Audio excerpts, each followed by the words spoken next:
Integrity in every transaction. Discover how a single act of prejudice shook a banking empire.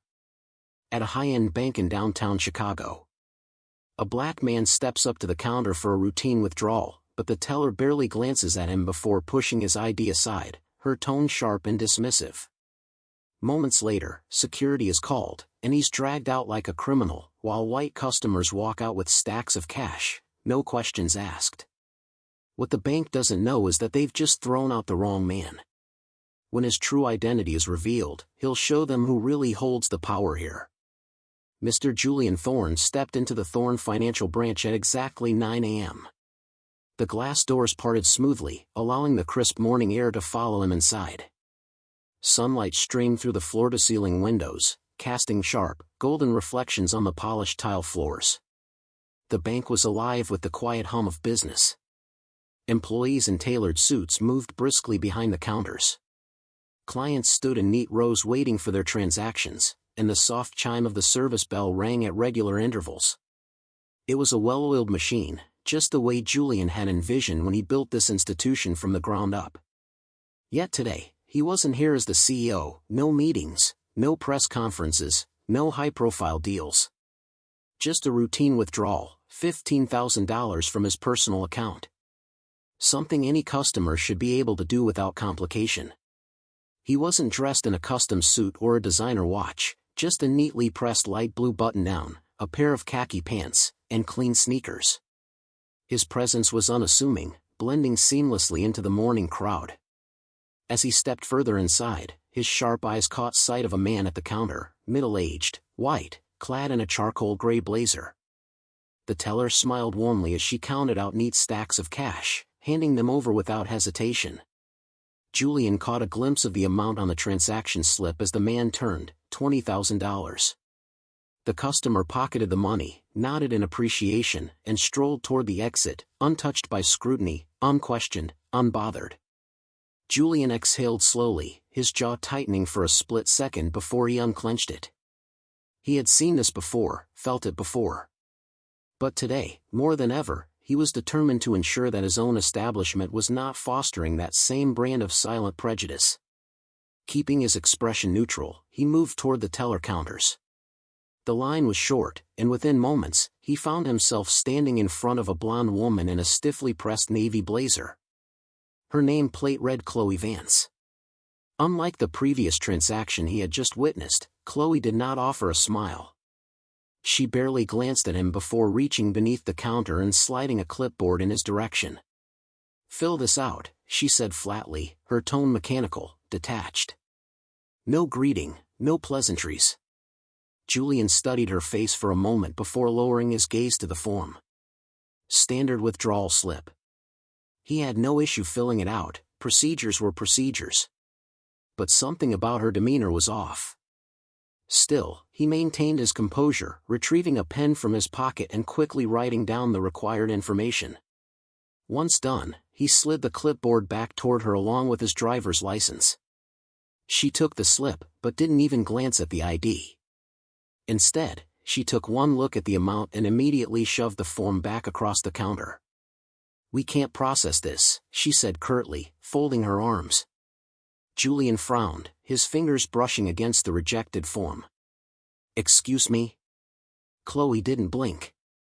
"We don't handle large cash withdrawals like this." His brow furrowed. "I just watched that man walk out with $20,000 in cash."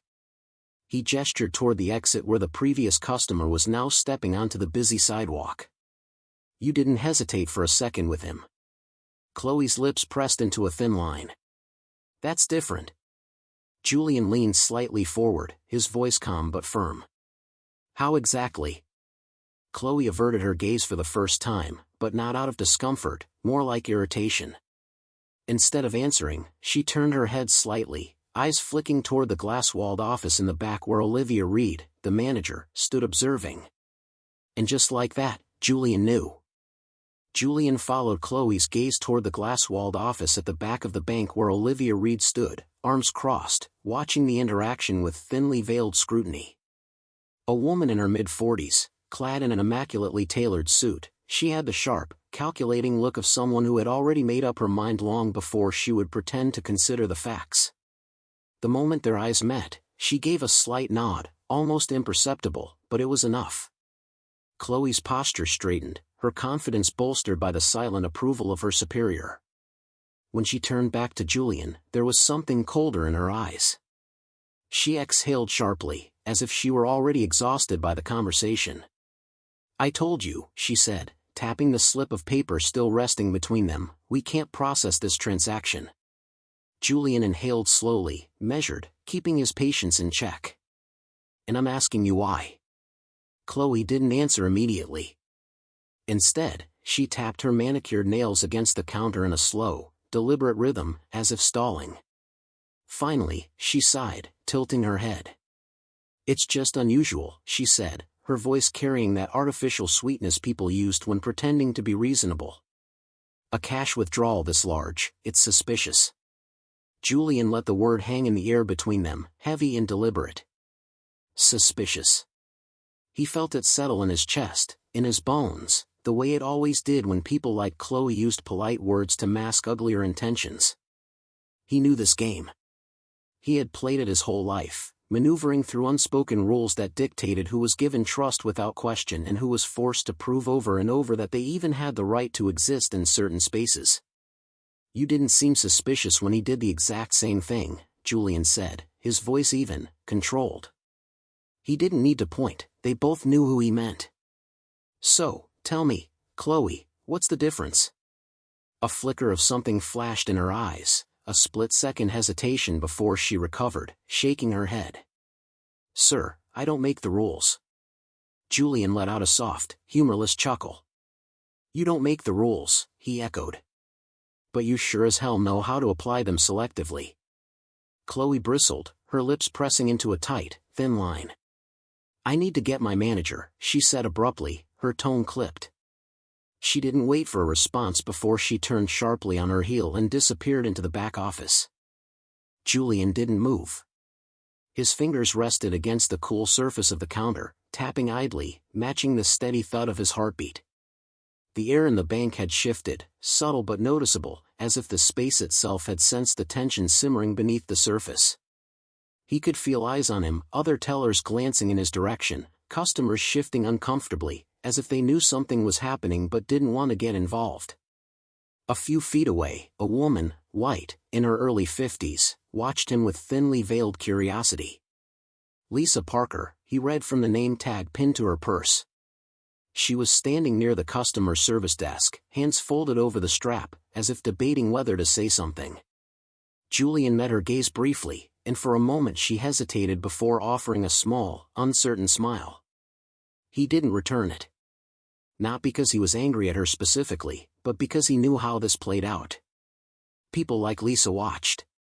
They whispered. They noticed when things like this happened. But they rarely did anything about it. The door to the back office swung open. Olivia Reed stepped out, her heels clicking sharply against the tile, her expression unreadable. Chloe followed closely behind her, chin slightly lifted, the subtle smirk of someone who knew they had backup. Olivia stopped in front of the counter, smoothing down the front of her blazer as she studied Julian. "Good morning, sir," she said, her voice polished and professional, the kind of tone reserved for handling complaints from difficult customers. "I understand you're trying to make a large withdrawal today." Julian met her gaze evenly. "I am." Her smile was polite but didn't reach her eyes. "Unfortunately, we have certain security protocols in place for transactions of this size." Julian tilted his head slightly.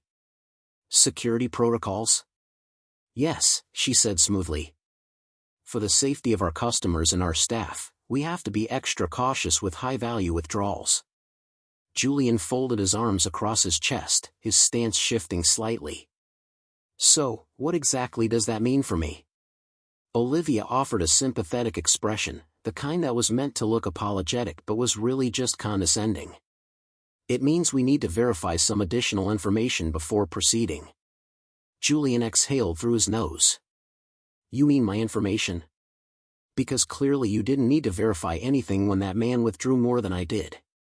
Olivia's smile didn't falter, but there was something in the way her jaw tensed that told him she wasn't used to being challenged. "I can't speak to other customers' transactions," she said, her tone growing sharper. "But in this case, I'll need to confirm the source of these funds and verify your last deposit amount." Julian felt his patience slip another inch. "You have my account number right in front of you. Look it up." Olivia's expression hardened. "I'm going to need you to cooperate, Mr. Thorne." Julian laughed, short and incredulous. "Cooperate? I'm standing here giving you everything you need to do your job, and you're still finding reasons to refuse me. That's not protocol, that's profiling." The word hit the air like a slap. He saw it in the way Olivia's eyes flickered, the way Chloe stiffened behind her, the way the room itself seemed to inhale, waiting for what would come next. Olivia's lips parted, then closed again, as if weighing her next words carefully. Then, without looking away from Julian, she lifted a single hand and made a small, sharp gesture across the room. A figure stirred. Mr. David Stone, the bank security guard, a broad-shouldered white man in his mid-30s, straightened from where he had been leaning near the entrance. His gaze flickered toward Olivia, then to Julian. He didn't hesitate. He started walking toward the counter. Julian didn't move as Mr. David Stone approached, his heavy boots echoing against the polished tile.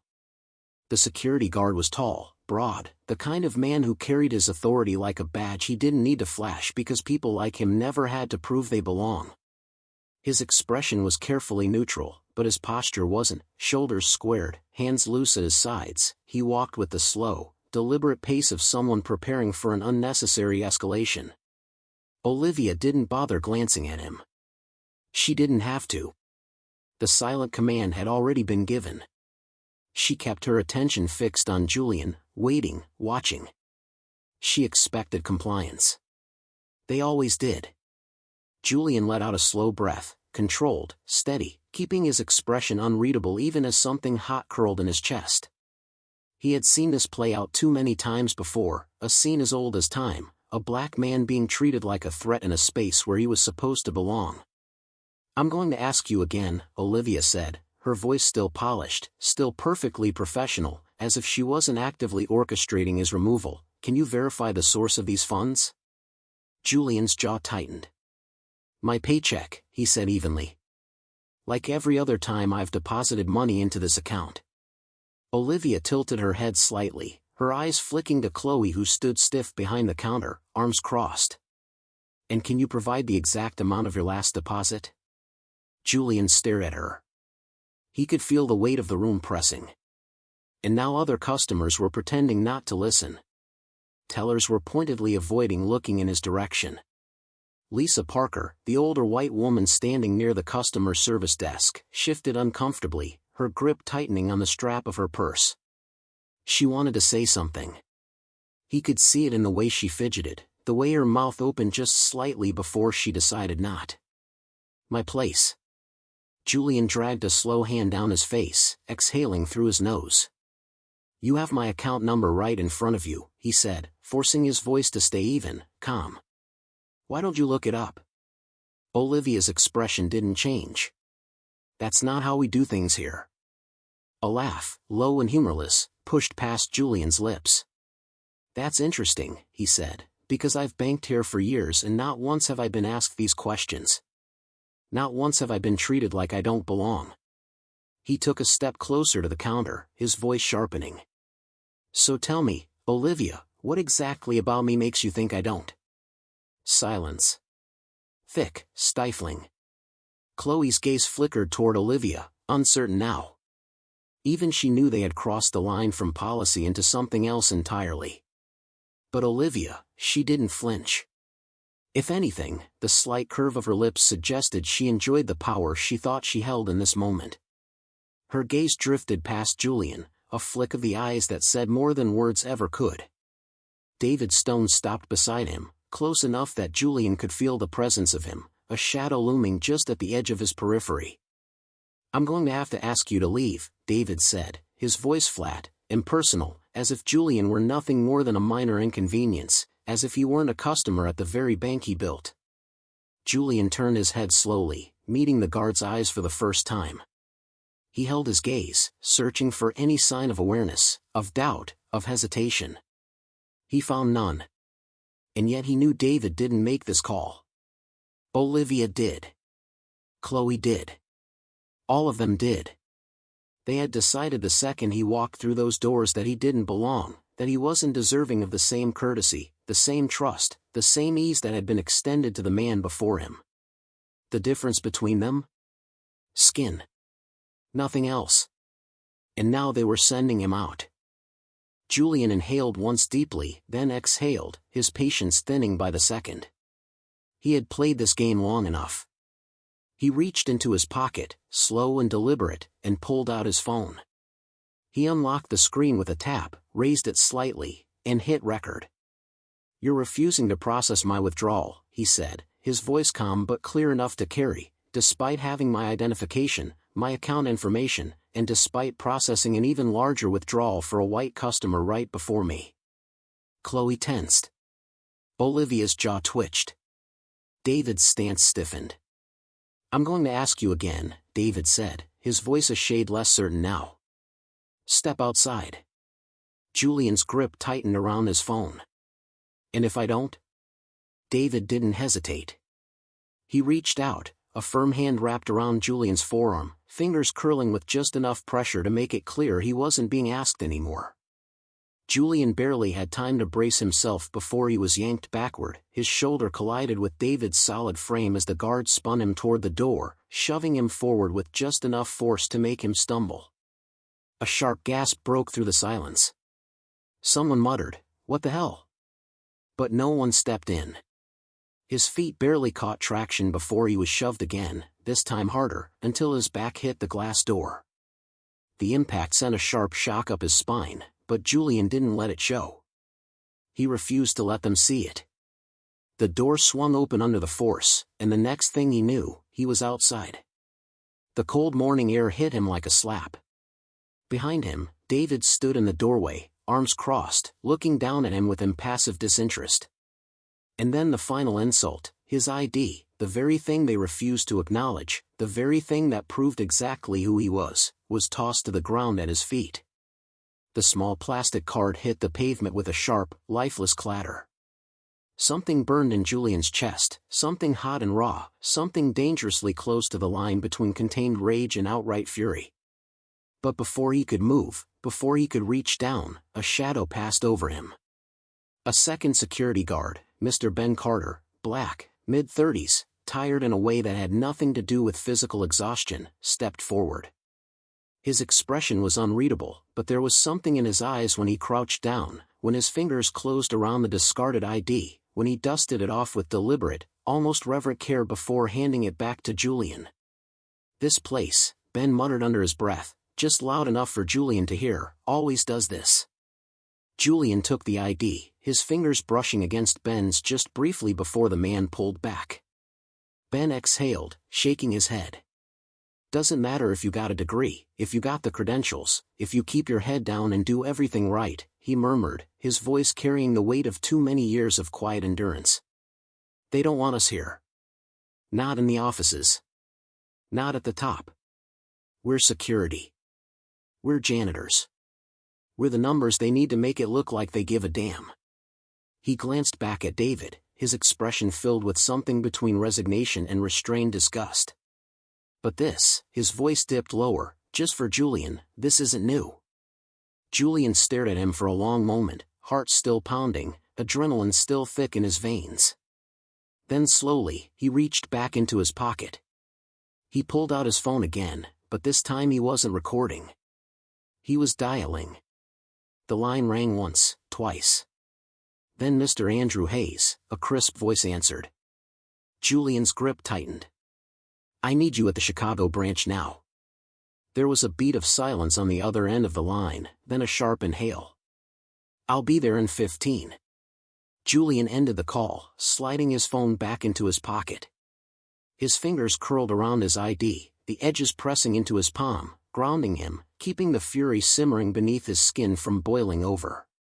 His eyes flicked to Ben, who was still standing beside him, hands on his hips, gaze flickering between Julian and the glass doors where David remained stationed like a watchdog. Ben let out a short, humorless laugh. "Well," he muttered, shaking his head, "this is about to get really interesting." Julian didn't respond. He didn't need to. The next 15 minutes stretched like hours. Inside, through the glass, he could see the bank carrying on as if nothing had happened. Olivia was back behind the counter, speaking to Chloe, her movements sharp, efficient, dismissive. David remained by the door, arms crossed, eyes occasionally flicking toward Julian but never holding his gaze for long. Lisa Parker had disappeared, probably deciding it was easier to remove herself than to witness something uncomfortable. Typical. Then, finally, a sleek black car pulled up to the curb. The driver barely had time to put it in park before the door swung open and Mr. Andrew Hayes stepped out. Andrew was a man who commanded attention without asking for it, white, early 50s, salt and pepper hair, sharp suit, sharp eyes.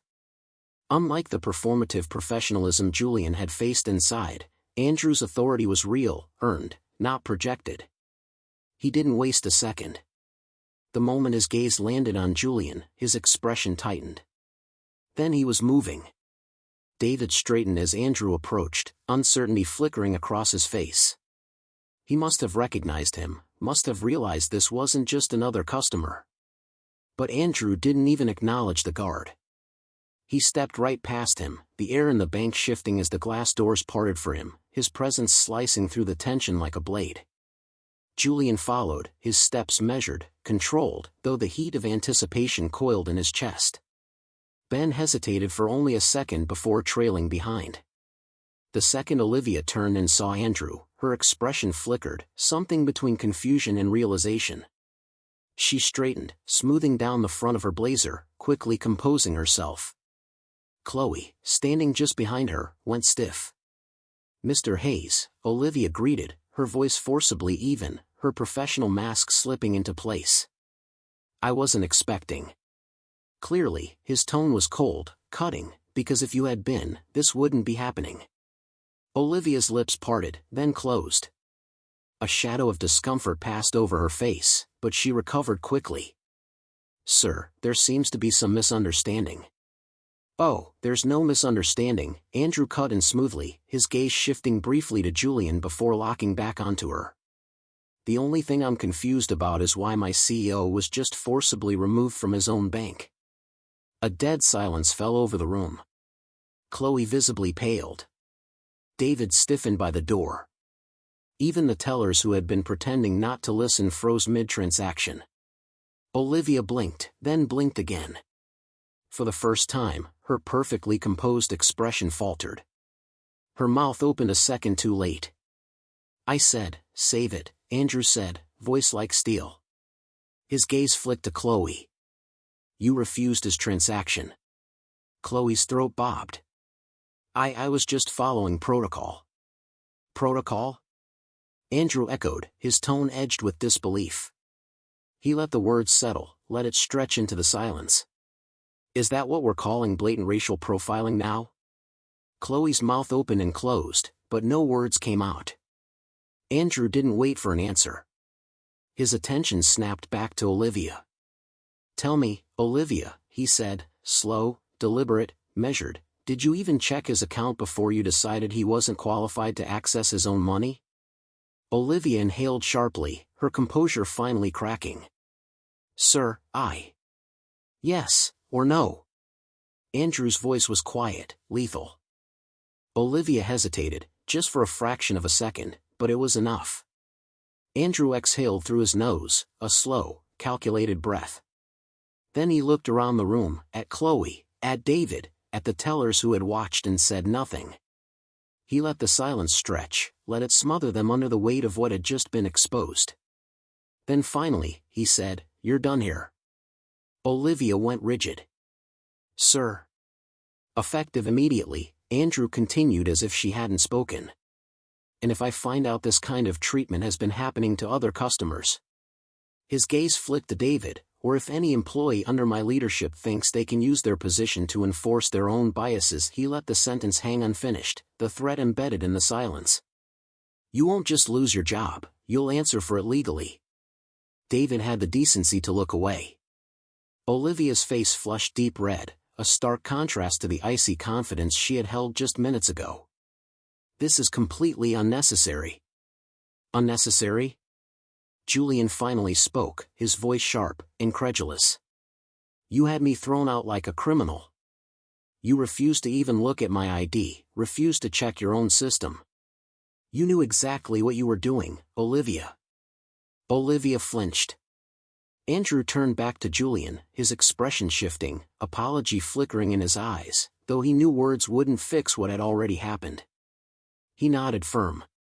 Then turned to Ben. And you, Ben? Ben stiffened. Sir? Andrew studied him for a moment, then nodded slightly. You're promoted. Effective today. Ben's eyes widened, caught off guard, his stance shifting.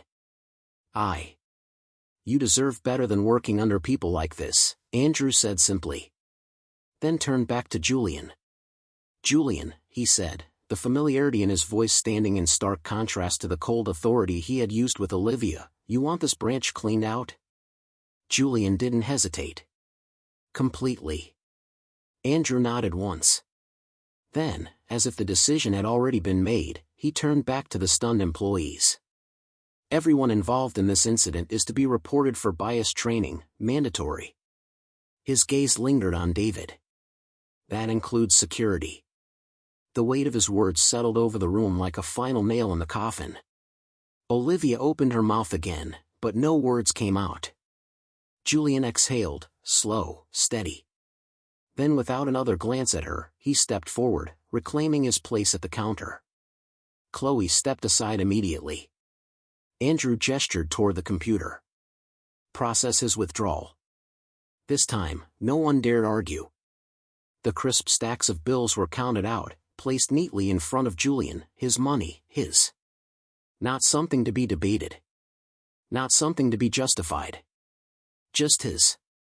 As he took the cash, his gaze flicked to Ben. The man was still standing there, looking slightly dazed, as if trying to process everything that had just unfolded. Julian slid one of the stacks toward him. Ben frowned. Sir? Julian held his gaze. Take the day off. Ben hesitated, then slowly reached for the cash, fingers curling around the bills. Julian turned, finally meeting Olivia's gaze one last time. You should have checked my ID, he said. Then without another word, he turned and walked out. This time, no one stopped him. Some lessons are learned the hard way. This was one of them. What truth did this story reveal to you? Share in the comments. Like. Subscribe. Notify. For more stories that redefine power.